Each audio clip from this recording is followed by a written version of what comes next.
Good evening, believers. How are you doing today? This is Love Coach Dasha coming to you today for the Healing Hour Live. Now, if you've never been with me before, you're not quite sure what it is that I'm doing here, let me let you know. I am a love coach specifically for women who want to stay and heal and reconcile after infidelity. You have been cheated on, but you're leaning towards staying. And I know that people act like that is just such a crazy thing to do, but I do this for a living. And I see plenty of women every single solitary day who are making the exact same decision as you do. My group, Love After Cheating, there are 6,000 women in that group right now who decided that they wanted to stay. All right. So you're not by yourself. This is not a strange thing. If you love this person, if they're your person and you want to be with them, there's no reason why you shouldn't. There's no reason why you should feel like you are painted into a corner and their bad decision making means that your life has to change in a way that you don't want it to change. You don't have to do that. You don't have to do that at all. You can decide what your life, what your story is going to look like from now on. I know that you didn't have any say in how this story looked right now, but you have every right to be able to make decisions about what you want this story to look like going forward. And I'm here to help you figure that out. I want to be your fairy godmother, show you how to come out of the deep, dark woods and get back to happily ever after with your honey. All right. So come on in here. Let's chat. Let's talk about this. Now, the first thing you need to know as we are going forward is I'm going to be teaching you about the fact that this is a trauma. You have been through a trauma, and your body and your brain go through certain things when you go through a trauma. So, if you can start to control those things, if you can start to know what they are and do something about them, guess what? You're going to heal faster. You're going to feel better because you will not be falling for just the automatic responses of the trauma. All right. The trauma responses don't feel good, right? When you are triggered, when you are feeling that kind of way, you don't feel good. It doesn't feel like a good feeling inside you. We have got to search for those better feelings, get to a better place physically and mentally. All right. It's not just a mental thing. This is not just something that happened inside your head. This is something that happened to your body that was a physical thing that happened to your body. You got to start doing something about that. So, the first thing we always start off doing physically is doing our deep breathing. Have you been doing your deep breathing? If you have not been doing your deep breathing, shame on you. You need to be getting on that. I need you to do your deep breathing 5 times a day, okay? I need that as a consistent thing. This is going to help regulate your emotions. It's going to help tell your brain that you are not actually in danger anymore. Yes, this bad thing has happened to you, but you are healing from it. You're getting past it. It is not a continuing danger to you. So we've got to control our breath to be able to get that message into our brains. Our brains automatically go into fight or flight when something horrible happens to us. It makes us feel bad. It goes directly into fight or flight, and everything is a danger. Everything is a problem. You don't want the person that you love to be the problem like for the rest of your life. You've got to make up your mind and then override that automatic response with a conscious loving response. So the first thing that you can do is do your deep breathing because that's going to bring all of that anxiety down. You're going to get to a much more even place, and then it's much more easy to start to heal from that place. All right. When you are having adrenaline pumping through your system and you are feeling like crap, you're not going to be able to communicate very effectively. You're not going to be able to calm yourself down to the point where you can actually like live your day-to-day life. We've got to work on that. All right. So the thing that you can do is do your deep breathing. I want to do 4-7-8 breathing with you. Now you can pick whatever pattern of breathing, whatever type of breathing you want. There is lots of them. The whole point is to exhale excess carbon dioxide that has been building up in your lungs because you're freaking out. You don't breathe as deeply as when you are freaking out like this. So You got to release that carbon dioxide that is built up. Inhale good fresh oxygen and then hold it for a couple of seconds so that your body can actually use it. And then we're going to exhale again. All right. That's what we're going to be doing 478 breathing. That is all that you need to do, no matter what type of breathing. It does not matter if you are doing this for 2 and 2 seconds. It does not matter as long as you are fully exhaling, inhaling good oxygen, holding for a little bit before you exhale again. That's all you need to do. It will calm you down. It will tell your brain that you are not in any danger. And that's what we needed to do. We need our brain to be convinced that we're fine. Okay. So we're going to do 478 breathing. You're going to blow out, make the noise when you blow out. You're creating a trigger when you make that noise. Your brain is going to hear that sound and your brain is going to be like, oh, we're calming down now. We're doing our deep breathing now. Things are going to go well now. We're safe right now. All right. And interestingly enough, if you do it enough around your honey, if you do the deep breathing, if you do the blowing out of the air around them, they will know that you are physically trying to keep control over yourself and they might help you. They might count along with you. They might do the deep breathing with you. They might connect in a good way. So you will create a trigger for yourself and a trigger for them if you're doing it around them. Okay. All right. So I'm going to blow out, inhale through your nose if you can for a count of 4. Going to hold that breath for a count of 7. And then we're going to blow out like we're blowing out an entire cake full of birthday candles for a count of 8. All right. So join me, why don't you? Everybody on Facebook, make sure you give me likes and love and comments. Hey, I'm glad you're here. All right, so we're going to start our deep breathing. We're going to do it 3 times just for the sake of time. All right. First things first, you're going to blow out. Inhale through your nose. 2, 3, 4. Hold it. 2, 3, 4, 5, 6, 7. Blow out. 2, 3, 4, 5, 6, 7, 8. Again, inhale. 2, 3, 4. Hold it. 2, 3, 4, 5, 6, 7. Blow out. 2, 3, 4, 5, 6, 7, 8. Last time. Inhale. 2, 3, 4. Hold it. 2, 3, 4, 5, 6, 7. Blow out. 2, 3, 4, 5, 6, 7, and 8. Beautiful. How does it feel when you do your deep breathing? Put it in the comments, whether you're here now or on the replay, hashtag replay, and tell me, how does it feel when you are doing your breathing?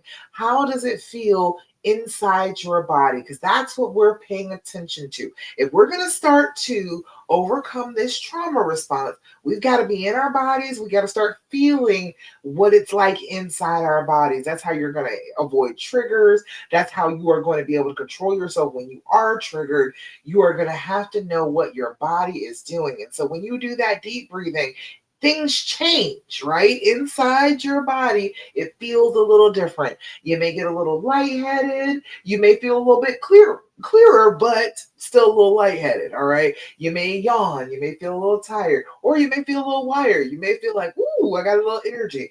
It depends on the person. It depends on what has been going on inside your body already. But there should be a change when you do that deep breathing, and that's a good change. Whatever it is, it's a change from where you were anxious, where you were stressed out, when you were feeling like you were under threat, to, okay, all right, my blood pressure's gone down, my pulse has gone down, I'm feeling a little bit better here. All right, I got this. it should feel different when you do it, and then it should feel different when you do it consistently. When you do it one time, it's great. But if you do it consistently, if you do this 5 times a day, you will be consistently pulling that anxiety level down, constantly reaffirming to your brain that you are not in danger. This person, yes, did hurt you, but this is the person that you do want to be close to. Calm down, brain. I'm where I want to be. Okay? Second thing that I'm always going to tell you when we get together is to do your journaling. This is going to be a key thing for helping you to process this trauma. We got to talk about it, but you got to stop talking about it. All right? Going to him to talk about it, there's no permanence in that. And right now, you don't trust him. You don't believe what he's saying anyway. You don't trust him with your feelings and your thoughts anyway. So it's a better thing to do to break out your journal, okay?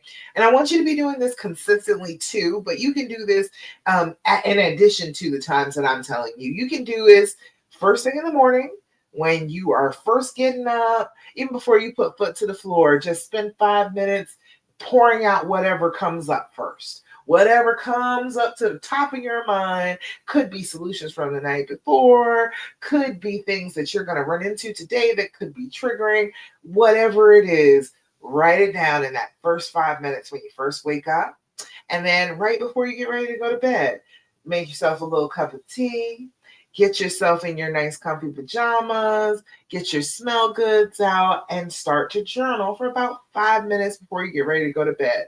Tell your brain to release whatever it is that will keep you awake tonight. Whatever it is that will keep you sitting up, you want to get rid of it. So let it be down on the paper.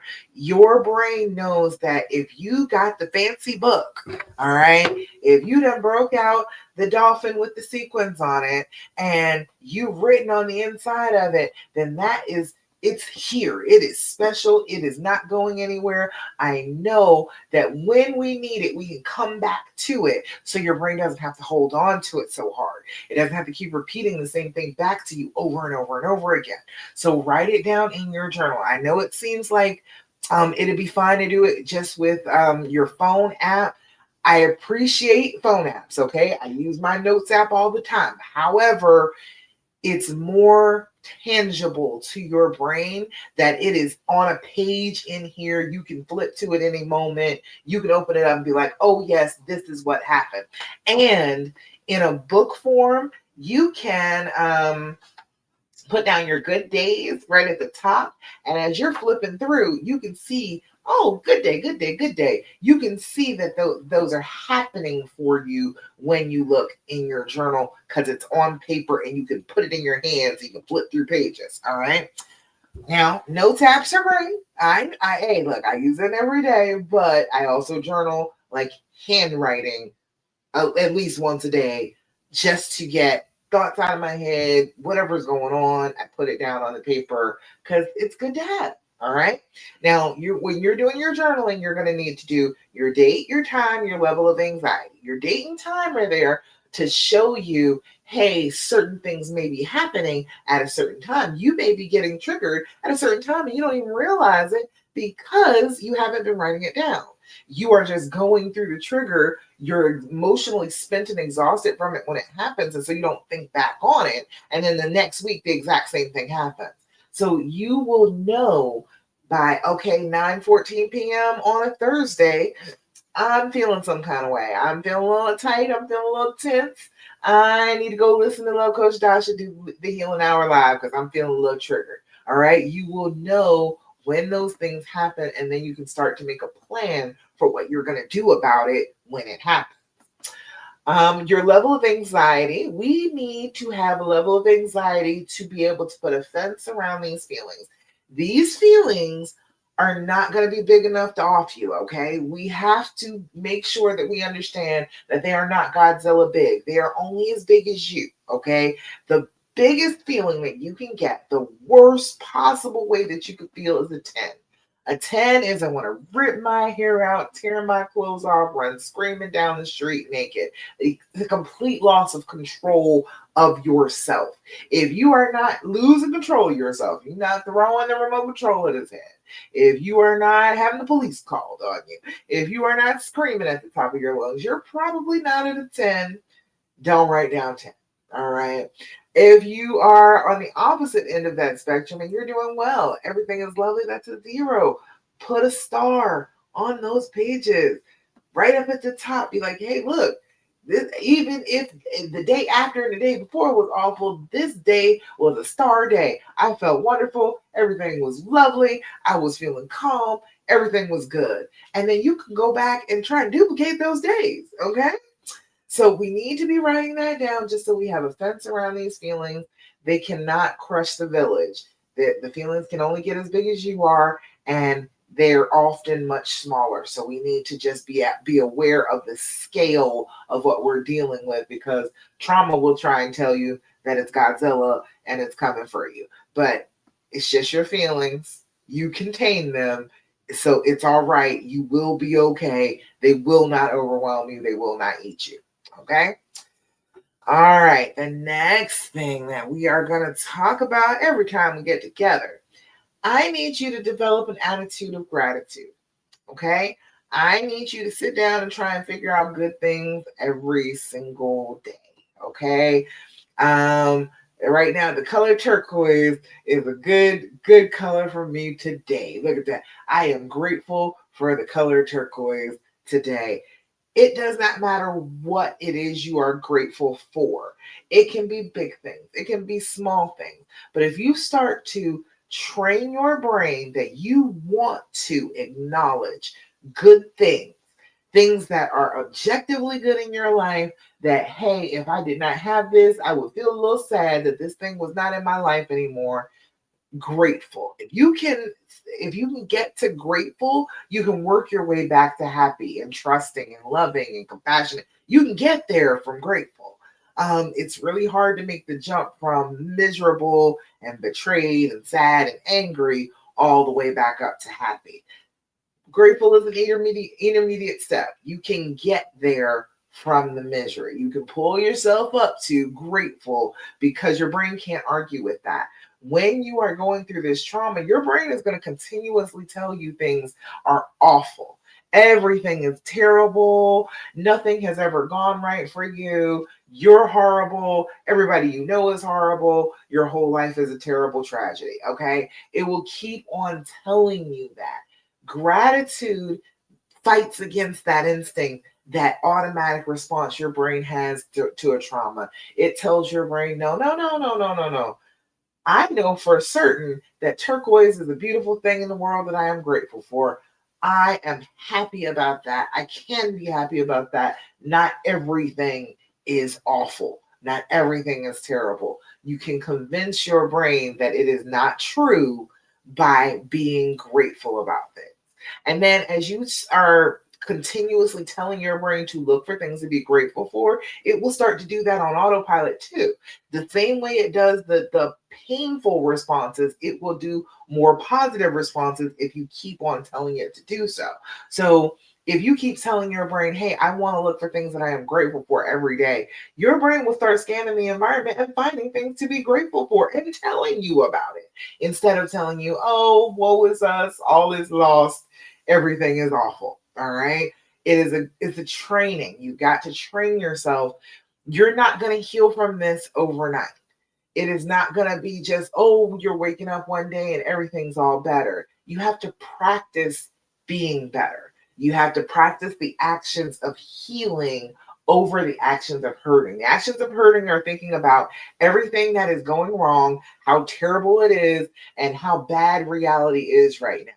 But we're already living in reality. Reality happened a minute ago. We started to create this reality right now a while back. So from right here, we can mourn all we want to for this reality, but we've got to actually start doing something to create a better reality in the future now.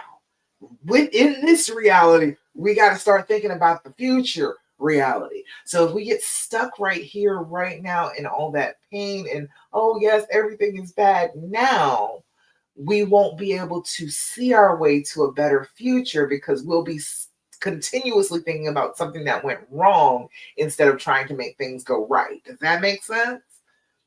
That's it. You got to be thinking about the future. Okay, we got to be anticipating that we are going to change things now to make the future brighter.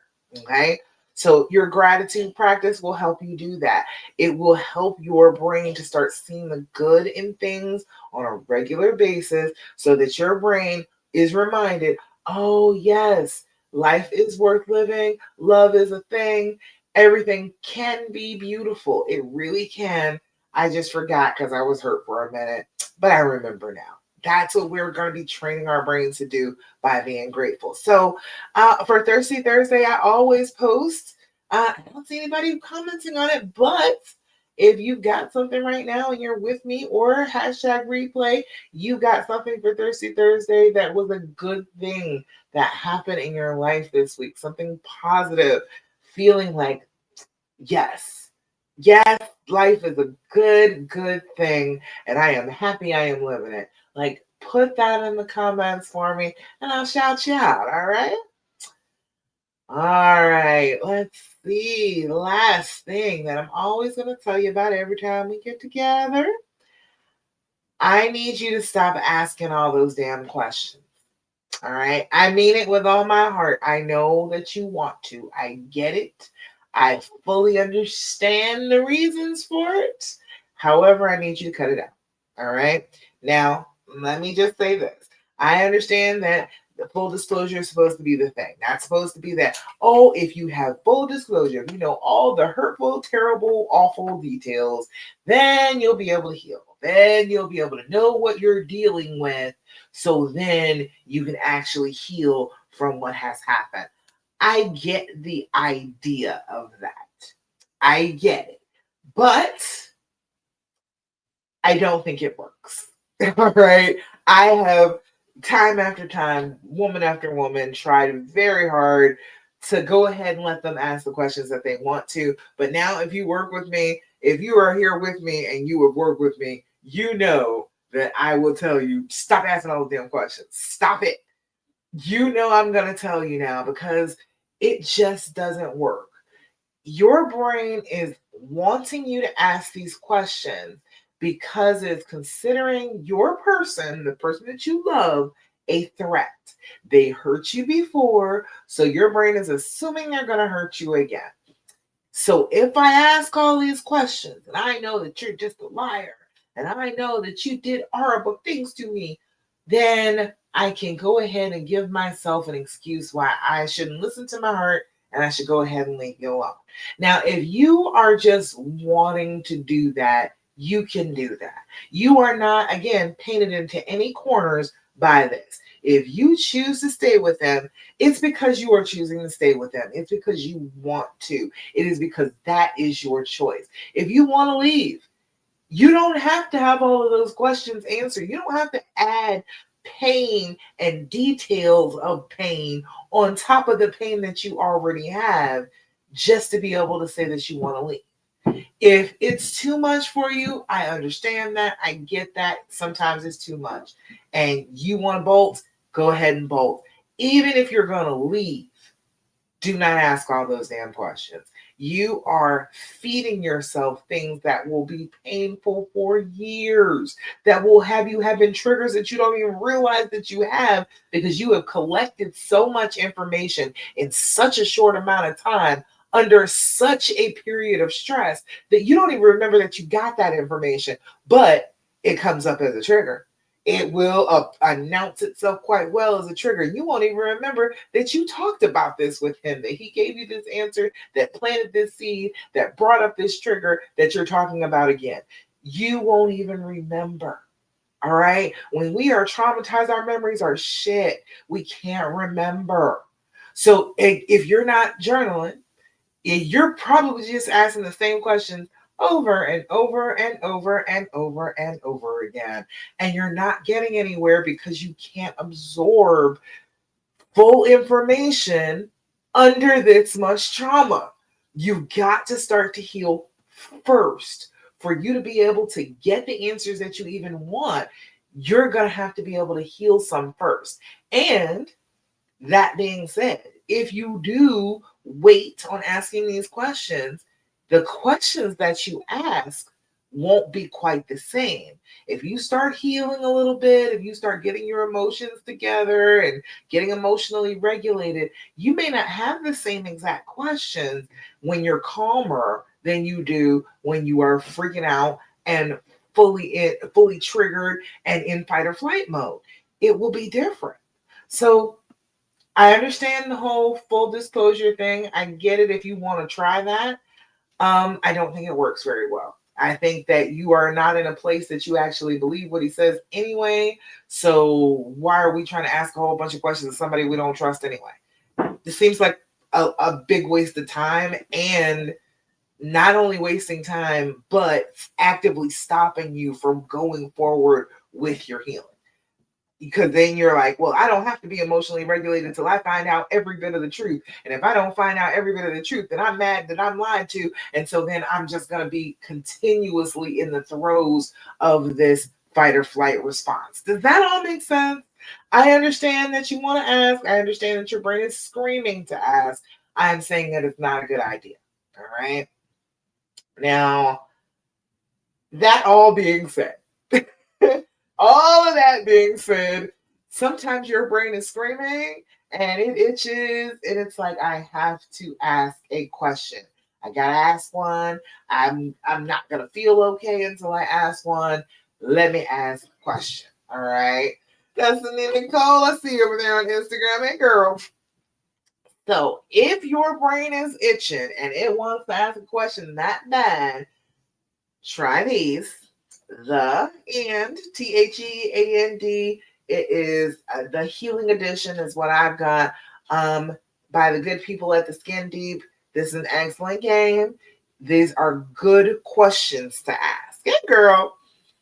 If you ask these questions, you are more likely to get a connection than an accusation. You are going to want to accuse if you start asking the questions that are in your head.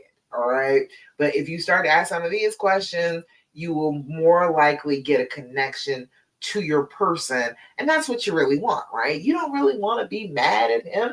You want to be connected to him again. You want to be able to get to a good place, feeling trusting, feeling open, feeling like you can be vulnerable. These cost like $30 on Amazon.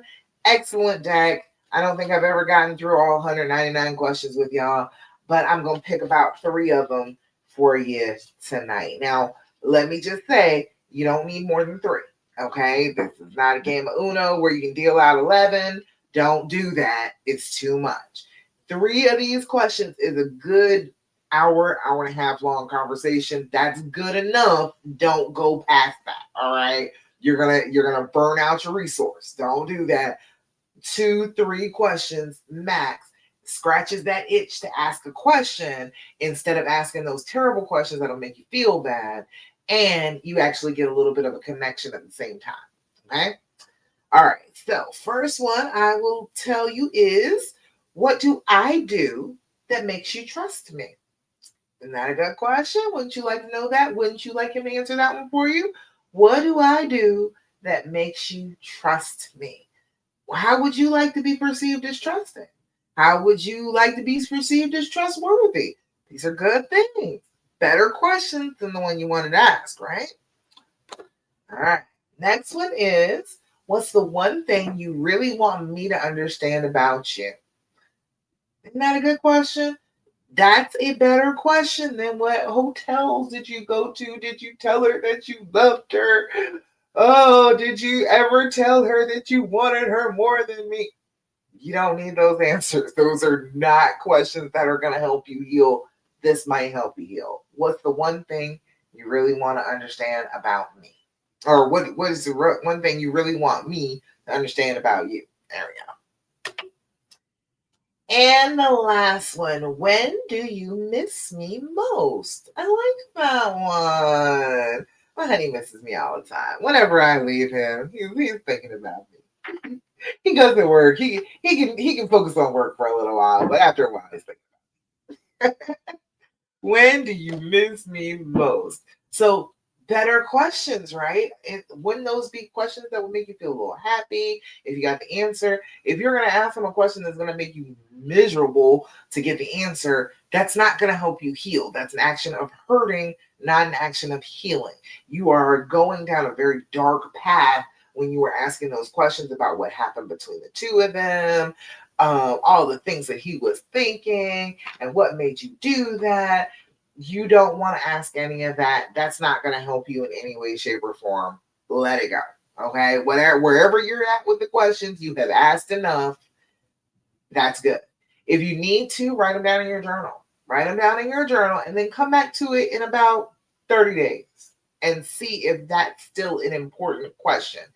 Continue to work on your healing, continue to work on being on the healing path, and then come back in about 30 days and check and see if that question is still relevant, is still something you really wanted to know, or was it just your brain messing with you? It was it just the alarm response, the trauma response in your brain saying that, oh, this is a threat, you should be worried about this, and it wasn't really something to be worried about. A little time gives you a little perspective.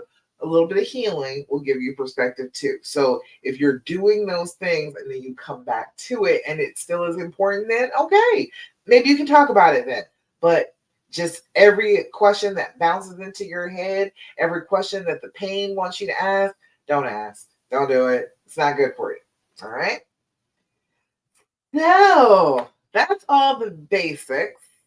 Starting to deal with this trauma, starting to understand what it is that has happened to you, starting to get back control with your body and your emotions. We got to start doing these things, okay? I want you to start working on them. Now is the time where I will answer questions for you. So if you've got questions that you would like to have answered, go ahead and put them in the comments for me. I am here to answer any of your questions about bringing yourself back to the healing path after infidelity. You have been cheated on. You want to figure out exactly how you're supposed to heal from this with your honey, with your love intact. I am here to teach you about it. All right. Nikki, thank you for the love over there on Facebook. Hey, girl. All right. And if you're catching me on replay, go ahead, hashtag replay, post your comment. I will answer your questions in the comments. Okay.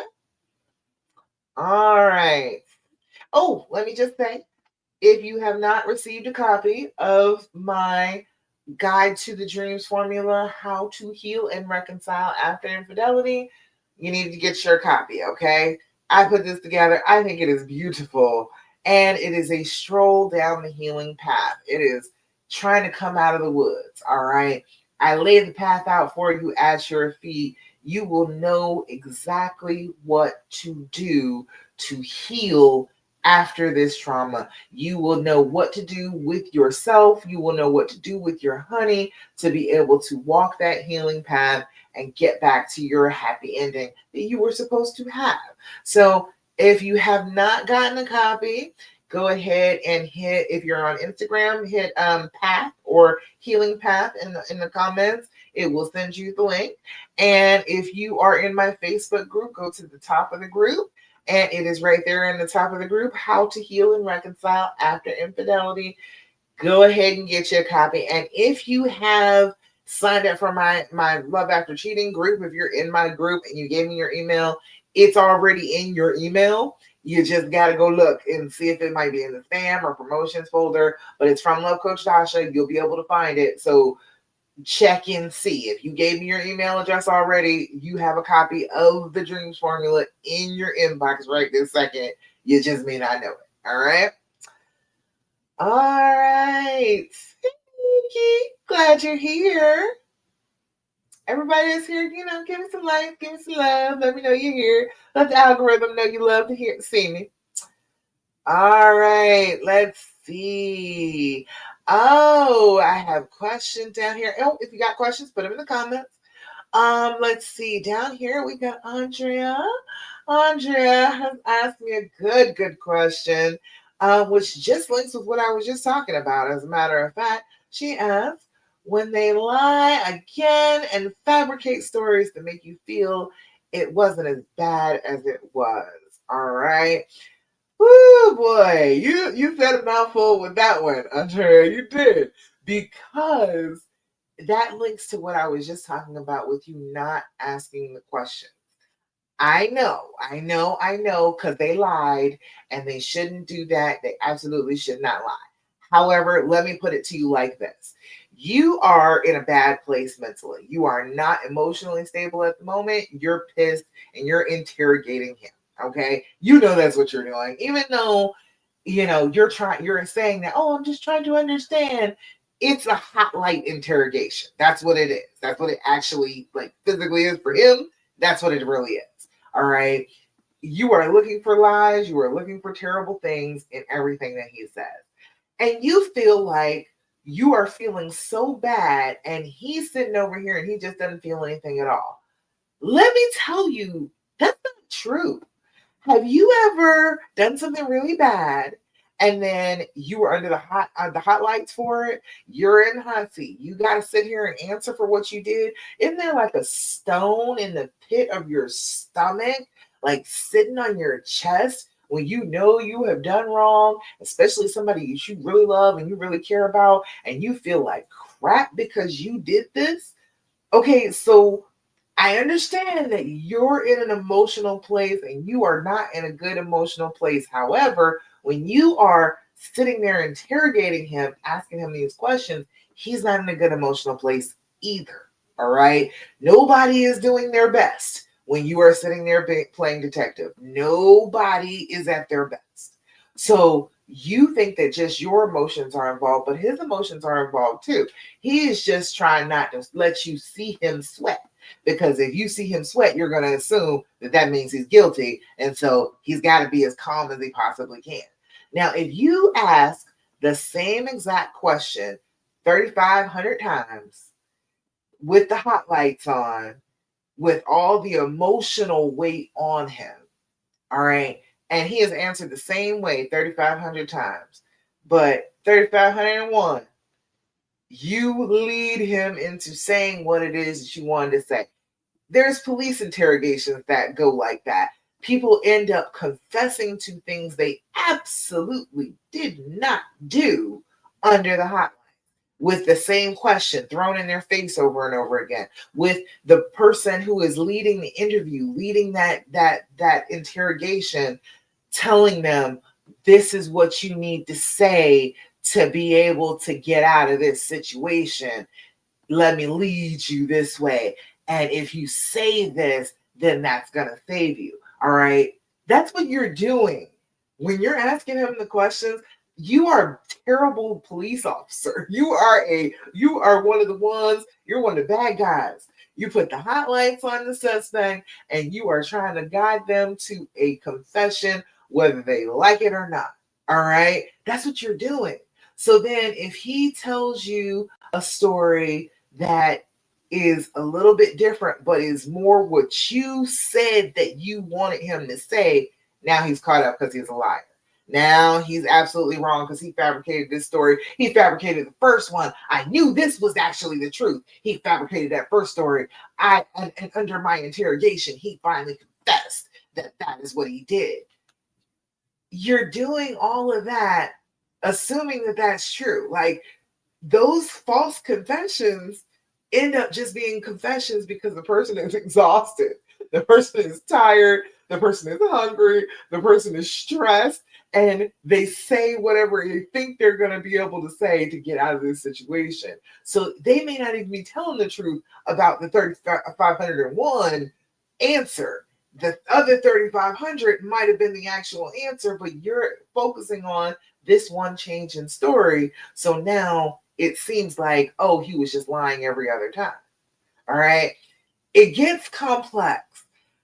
I know it feels like you got to just ask every question, you got to know every answer, but you are being like a bully. You are consistently like beating him in the head, telling him that he has to answer this question the way you need him to answer it, or else nothing will ever be right again. You will always hate him. You're going to leave him, all of that. And it's like trying to coerce a confession under torture. It doesn't work. All right. You end up with bad information. So, all right, that's one way that that happens. All right, the lying, the fabricating stories, that is one way that that happens. And then there's also another misunderstanding that frequently happens with the women that I work with. You will have asked him a year ago about something, or you will have asked him back when it happened, it was 20 years ago. You will ask him about it then, and you will think that you're keeping the answer in your head because honestly, like I said, your memory is not good when you're traumatized, when your brain is on that trauma and you are getting flushes of adrenaline and your cortisol levels are high and your blood pressure is high and your pulse is high. Your memory sucks, so you're going to think that you remember it correctly. You're going to think that you got all the details back then, and then you come and you ask him a year later, 10 years later, 20 years later, and it's not the exact same story that happened at the time. And then you're like, see, I knew it. I knew you were lying. But time changes perspective. So if you're asking, okay, it was a year ago you asked this question, then you come back and you start lying and questioning about this same topic again, putting the hot lights on him, and he answers the same way for a little bit, and then he veers off and he has a little bit different of a story. It could just be a change in perspective from getting a year out, getting 5 years out, getting 20 years out from the last time that he's talked to you about this. All right. So that's two different ways that it's not necessarily lying, it is being led to the wrong story. It's not necessarily even trickle truth or anything like that. It's just the fact that you're asking about it later, and then he's like, "Oh, well, okay. I guess this is the story that you wanted me to tell you. I'm listening to you. You're telling me a story that you want me to say. So, okay, I'm gonna say that story. So hopefully you won't be mad at me." And then they step in it. It's like, then they're stuck. And they're like, oh, now I'm a big liar again. So it's a lot to it. It's a lot to that. And all of that gets solved by you not asking all the questions. It goes right back to that. You're doing a trauma response on him. You are performing a trauma response on him and you're expecting to feel better from it, and you never feel better from it. And you're making him feel worse from it. And you're not even getting all the answers that you really need because you're not in the state of mind to get them. All right. When you are in this bad state of mind and he's in a bad state of mind, that is not the time for proper communication. I, I know that it seems like I have to do that to be able to get to that state of mind, but that's not true. You can get to the state of mind for proper communication, calming yourself, getting yourself together, controlling your reactions to this trauma response instead of just going for the trauma response. But if you're heightened like that and he's heightened like that, that's not going to be proper communication no matter which way you slice it. There's going to be something that is missed. Somebody is going to communicate improperly. Somebody is not going to say the right exact story. Something is going to wrong in your communication.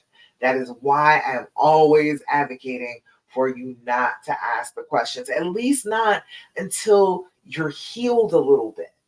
Walk the path a little bit, get a little further down the path out of the woods first, okay?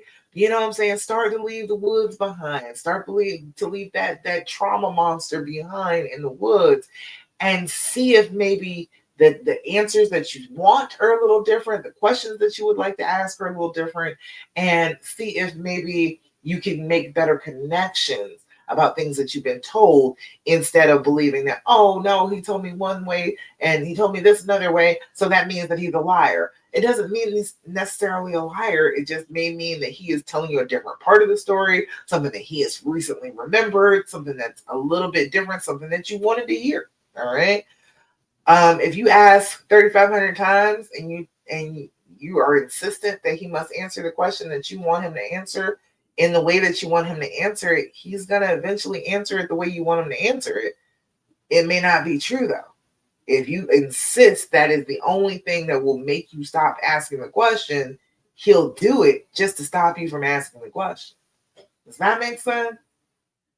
Let me know if I sound crazy. I'm just telling you how it works in real life. People will tell you how to try and do this like in a bubble, like in a perfect circumstance. But no, there's no perfect circumstance. This is hurting people talking to hurting people. Asking all those questions sucks.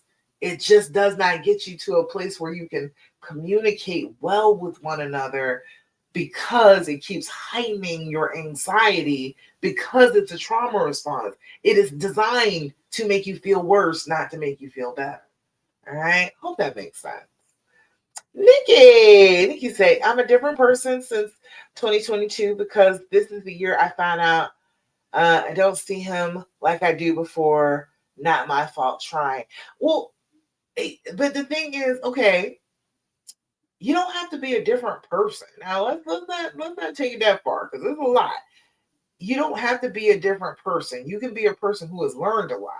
But if you don't see him like you did before, that's understandable. A lot of the time, this type of trauma, this betrayal trauma, brings home the fact that you trusted this person like 100%, which is a crazy thing to do. Okay. You shouldn't have been doing that in the first place. If that's the change that you're talking about, that's a good change. That's a healthy change. If you trust somebody 100%, that's naive. That is not thinking through that this is a human being, that they could make mistakes. You're not thinking about them as a real live person. You're thinking about them as an idea. This is the person who loves me, so they would never, ever, ever do anything wrong to me. And that's insanity. That's a delusion. No, they're a human being. They're going to do stuff wrong. You're a human being. You're going to do stuff wrong. So if you continuously believe that, you need to have a little pain to understand that 100% trust in anybody is kind of nuts. I don't trust myself 100%. All right. I'm pretty sure I got ADHD. I am not the most dependable. I will procrastinate. Things might not go well. All right. I can't trust myself 100%. Trusting somebody else 100% is nuts. So if you see them a little bit differently and you understand that they're a person now, you're understanding that, yes, I can't trust them 100%. But you know what? On all things considered, this made their grade fall quite a bit, but I can actually still trust them on like about 70% of things. That's a good number. I don't I don't feel like anybody should be trying to pull too much harder than a B, really, for people that they love. All right. It's a lot to trust somebody like 90%, trying to make them have an A in all categories, all of the averages make it out to be an A. Hey, whoo, you got quite a person if you can get even up to 90. All right. You got quite a person on your hands.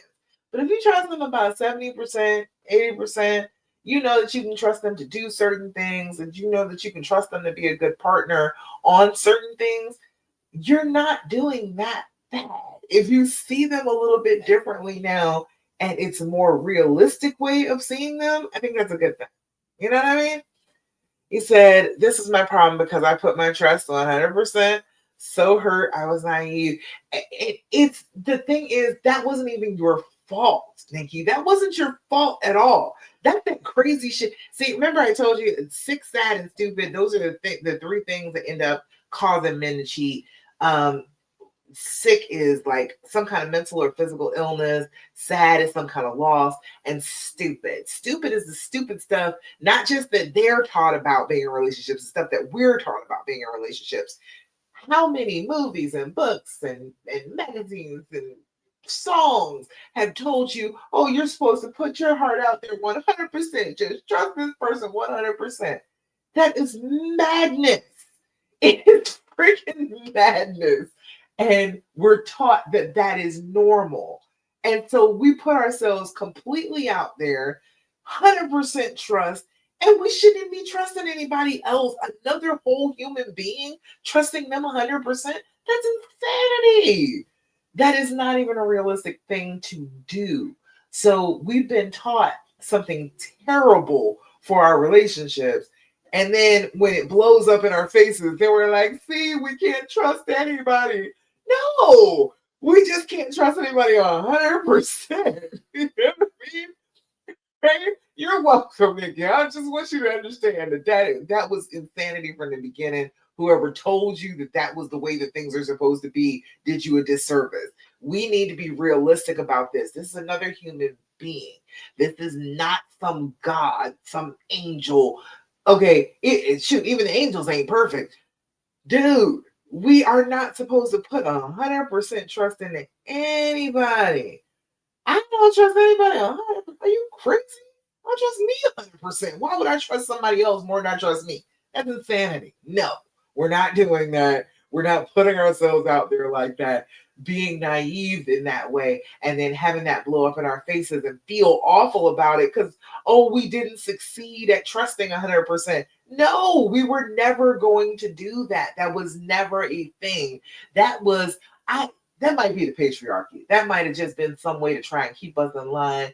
If we just go ahead and trust the man 100%, just put everything out there and trust him 100%, then we'll be just taken care of. Maybe that's what it is. Maybe that was what it was. But no, no, ma'am. They said ever again. No, we're not doing that. 100% trust in somebody is too much. My husband is behind me, and I trust myself by 96% on a good day. I feel like I got a strong A for myself for the most part. But he's 91, 92. You know what I'm saying? He's in the 90s.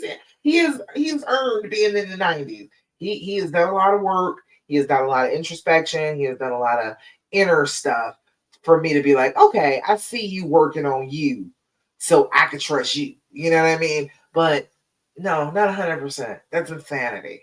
That was never even supposed to be a thing. So don't you feel bad if you see him differently now. That is a more realistic view. He is a person. He is a person. Just like you're a person. You're gonna do the wrong thing sometimes. He's gonna do the wrong thing sometimes. That's okay. That is not just a death sentence sin. It's not. If you are going to mess up sometimes, he is going to mess up sometimes. That is what the love is going to be about. Is sometimes we're going to have to forgive each other. We're going for an entire lifetime together. That is a huge part of love, is forgiving each other. You are going to go through stage after stage after stage with each other. You go through the first honeymoon stages, you go through having little kids, go through having older kids, you go through losing your parents. There is a sequence of events that happens in your lifetime that you are going to be depending on this person for. And sometimes you're going to fail, and sometimes they're going to fail. And you got to forgive yourself so you can move on to the next thing that you have to be doing together. So it's all right if you see him in a more realistic way. If you see him as a person with flaws who could do the wrong thing, but as you're moving through your healing, you seeing him and he's trying to work on his healing and he's trying to do what he needs to do to make you feel better and make you feel good and make you feel like, he's remorseful and he's really trying and he's putting in that effort. That's a beautiful thing. That is love. That is somebody who is trying to improve themselves for you. That's beautiful. That's a great thing. That's the person that you want.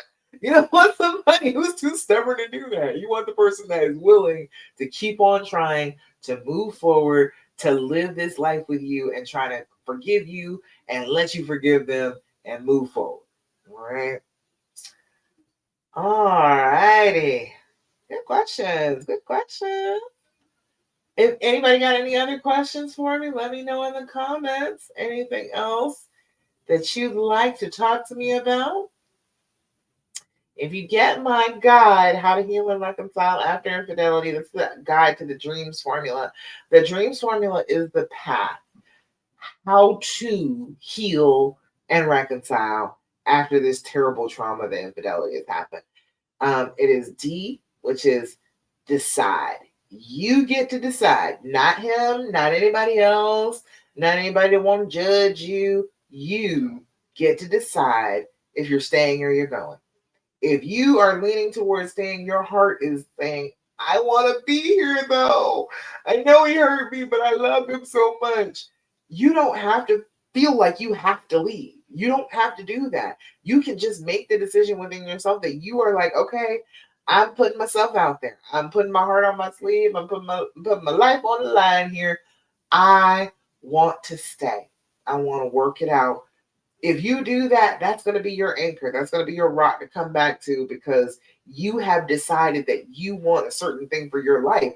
And you have to just keep on reminding yourself that that's what you want and keep on doing what it takes to get it. All right. R is for recognizing the fear speech, the stuff that comes from your own head, from the trauma inside your head, from other people's heads. So lots and lots of people will tell you about their trauma and tell you that no, you shouldn't stay, and you're gonna be so devastated, and he's gonna treat you so bad. They're gonna feed your fear with their fear.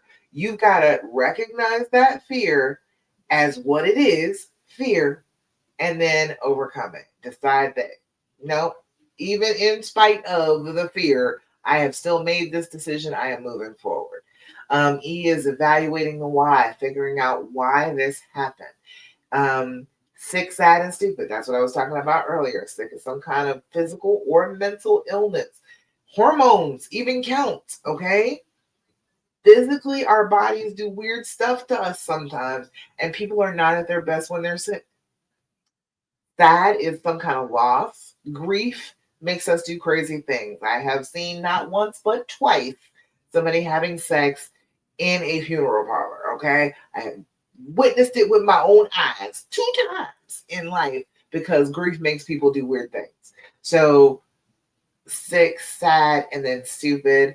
Some kind of dumb thing that he was told about being a man. Um, Lots of boys are told that, oh, well, if you don't have a lot of money, you got to have a lot of women. If you don't have a lot of women or a lot of money, then you're worthless. If you don't have a lot of worth in this world, you're not really a man. All that nonsense. They might have seen their dad cheat on their mom cheat on their dad. Whatever it was something stupid that a kid shouldn't have seen, but they came up with it, and now that's affecting them, making trauma later on in their lives. All right. Um, Finding out the why is not about stopping it from happening again. Finding out the why is about having compassion for why it happened. Because right now, in this situation, you're probably not at your best. Because you're hurting, you are lashing out, you are triggered, you are doing things that you don't necessarily want to do. And so if you can put yourself in his position and say, well, you know what? He's triggered, he's traumatized, he's doing the same thing that I'm doing. He lashed out and did something stupid because of his own pain. You can kind of have a little bit of compassion for him and for what was going on with him, lets you get past it a little easier. Um, A is allowing the healing to happen. Put your ring back on. Start sleeping in the same bed again. Call off the separation. Don't use the D word. Have lots of sex. Hug and kiss all the time. Have like one half hour period set aside every week that, okay, we're going to talk about feelings and stuff. I'm going to talk about how I feel about the cheating. I can talk about it at least one time during the week, anticipating that. Date nights, not lashing out at him, not asking the questions, all sorts of good stuff that will help you let that wall down. Everything that you are doing that is based out of fear, that clenches in your chest when it tells you that, when your body's like, oh, I got to do this. It's usually out of fear. If you can stop doing those things and start doing things that are more love based, you're going to feel better. You're going to get closer. Um, uh, M is managing the future feelings. You are going to have triggers. You have got to learn what the triggers are, what they feel like, and then what you can do to stop them. If you can figure out what they feel like, then you can start to make a plan towards what you'll do when these triggers come up. And then you already have a plan in place. Instead of going and blowing up the relationship, you can do something that will be self-care and make you feel better. And then you don't have to blow up. All right. So S is the last one. It's seeking support. You got to find a friend, a neighbor, somebody who will help you do all that. All right. And I am perfectly available to help you do such a thing.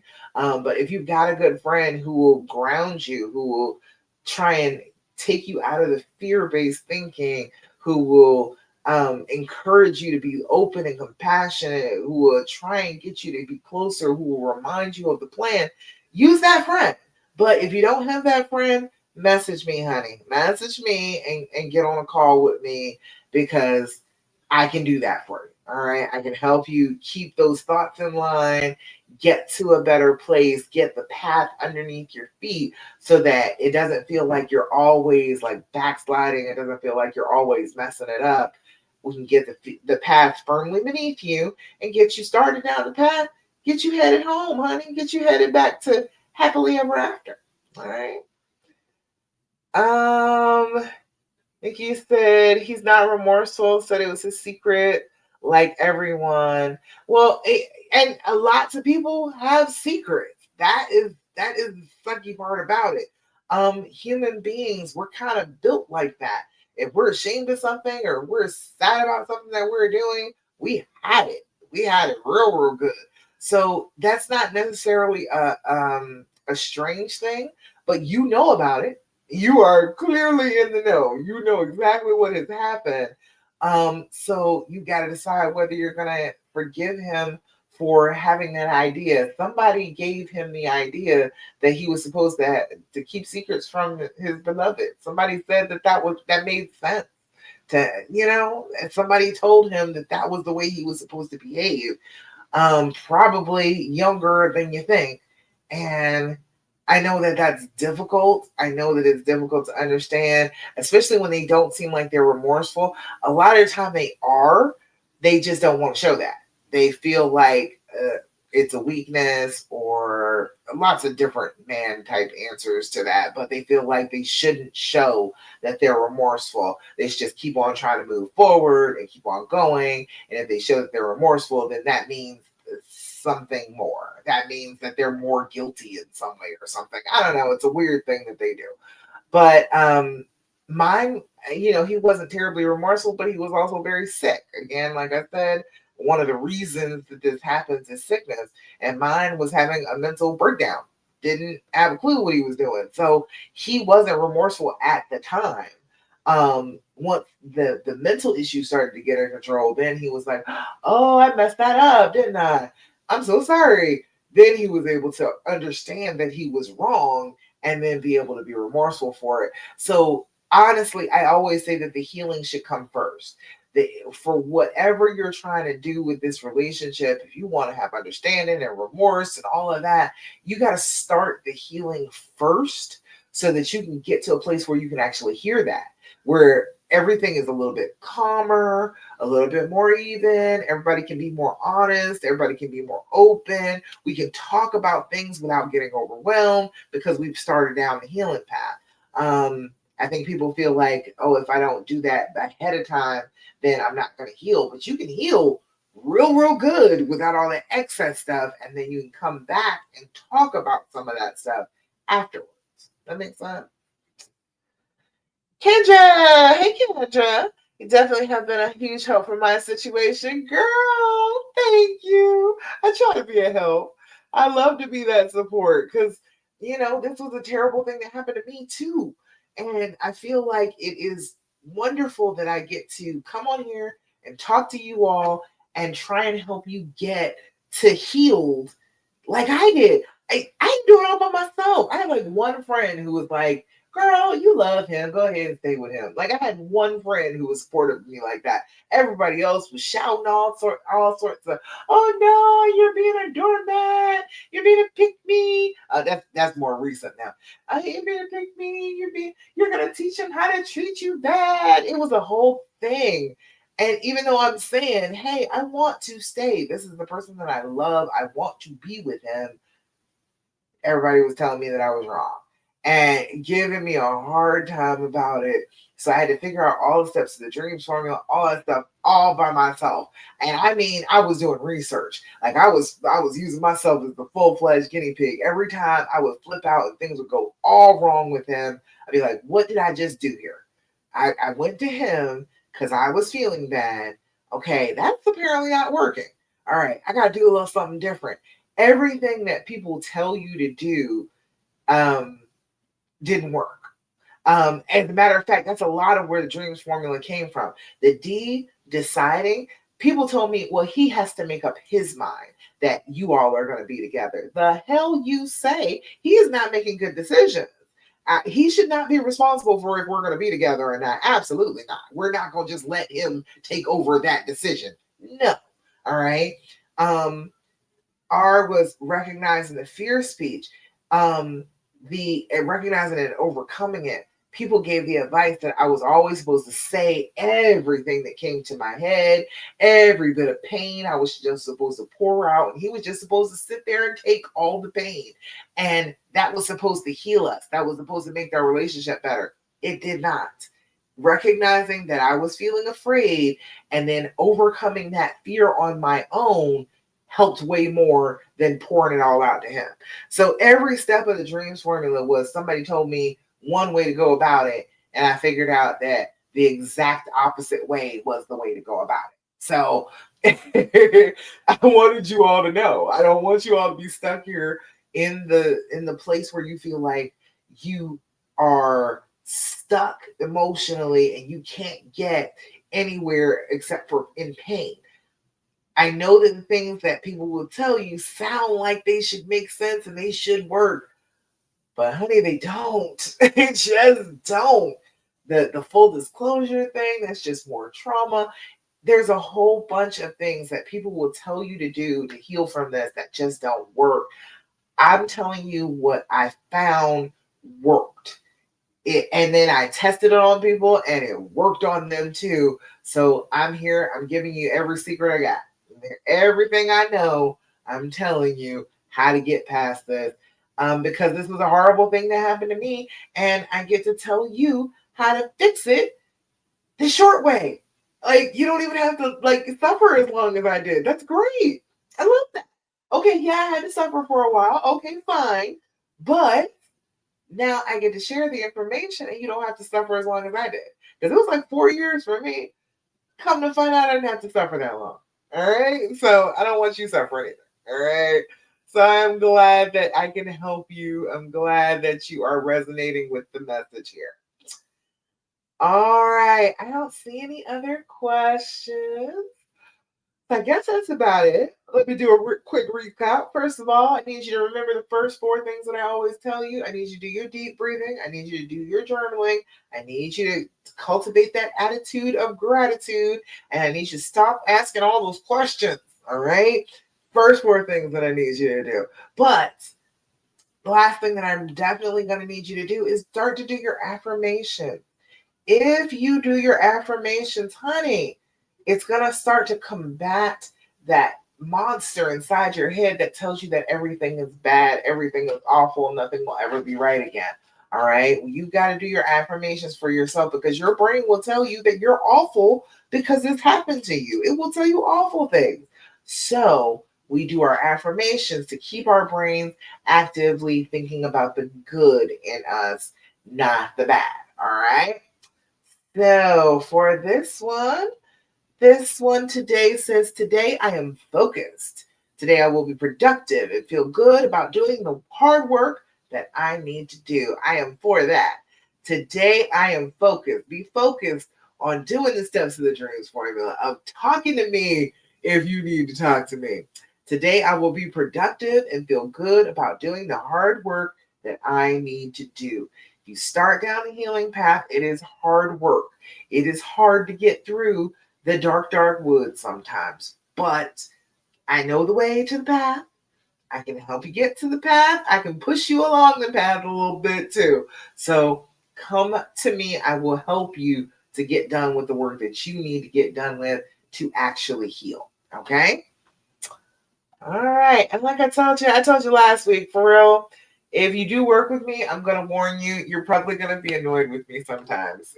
I'm going to always, always, always be on the side of your relationship. You want this relationship, I'm going to be continuously telling you things that you can do to make the relationship good in the future. you're not gonna want to hear it. All right, you are gonna be mad at me sometimes, but I'm always gonna tell you the truth, and I'm always gonna tell you something that will actually help you heal, not just keep you stuck where you are. All right. So if you do want to work with me, be forewarned. I can be annoying. But it's only annoying because it's your trauma trying to hold you in place, trying to keep you isolated, trying to keep you from healing. That's going to be annoyed with me. When you try what I'm saying and it starts working and everything goes beautifully with you and your honey, then you're going to be like, Tasha, you're brilliant. And you're even going to start having my voice in your head too. I will start being a constant player in your head to tell you to do the right things, to make good choices, to choose in favor of the life that you want. So I'm just giving you the fair warning. If you come to me, I'm gonna make an impression. All right. All righty, y'all. Any other questions, comments, thoughts, complaints? Let me know in the comments. If not, then oh, girl, I love you. And I'm so, so proud of you for wanting to do the work of unconditional love because that's what this is. You are choosing the love that you have over the pain that you've experienced. And you are absolutely within your rights to not want to do that. But you're choosing love anyway. And I'm so proud of you for that. I want you to know that you're so fantastic for doing that. All right. You said I'm so humble. Oh, girl, I'm not. I'm not. I'm not at all. I got a real big head, but I can be humble about this. When you've been through pain and you get to be able to help somebody else not be in pain, you got to just go ahead and go for that because then your pain was for something. It wasn't just aimless pain that just happened to you. It didn't teach you anything, didn't give you anything to give to others. It was a pain with a purpose. So I'm like, yay, all right, cool. It's not great that it happened, but I'm glad that I get to share it with you. All right. All righty, y'all. I think that's about it. Thank you so much for joining me for the Healing Hour Live. I'll be back again next week, 9 p.m. Eastern Standard Time, next Thursday. In the meantime, if you are wanting to work with me or you want to talk to me about something, go ahead and message me, Love Coach Dasha, everywhere. Instagram, Instagram, Facebook, wherever. Go ahead and message me there. I will get right back to you and hopefully we can talk about it. All right. All righty, y'all. I love you and I'm so, so proud of you. And I will see you again next week for the Healing Hour Live. Bye. Bye, Instagram. And bye over here on Facebook and YouTube.